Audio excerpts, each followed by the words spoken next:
Героям победы спасибо. Спасибо героям, спасибо солдатам, что мир подарили тогда 45-м. Вы кровью и потом добили победу. Вы молоды были, сейчас уже деды. Мы эту победу вовек не забудем. Пусть мирное солнце сияет всем людям. Бато, дни войны. Глаза девчонки 7-летней, как два померших огонька. На детском личике заметней большая тяжкая тоска. Она молчит, о чем не спросишь. Пошутишь с ней, молчит в ответ, как будто ей не 7, не 8, а много-много горьких лет. Войны я не видел, но знаю, как трудно народу пришлось. И голод, и холод, и ужас своим испытать довелось. Пусть мирно живут на планете, пусть дети не знают войны.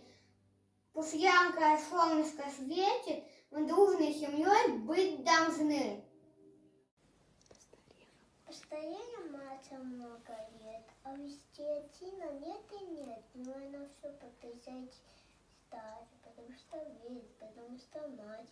И на что надеется она? Много лет, как сквозь война. Лет, как все бегли на сад. И миллиарды, чтоб семьи и сад.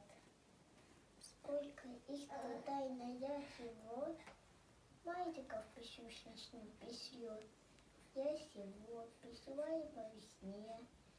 Фильмы тайной о войне. И в кино, и стай, и май. Не знай войну, кто и не знай войну. Только памятью людской, и веришь ненависть якой. Трудно это переспоминать. Только пьяный сын скинул на мать. Мать устная сына, тот чемик, и посмейся методический крик.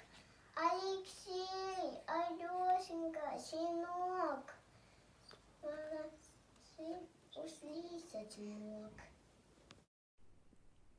Спасибо героям, спасибо солдатам, 100 миль прозаили. Тогда в 45-м вы кровью и потом добыли победу. Вы молоды были, сейчас уже деды. Мы эту победу вовек не забудем. Пусть мирное солнце сияет всем людям. Пусть счастье и радость живут на планете, ведь мир очень нужен и взрослым, и детям.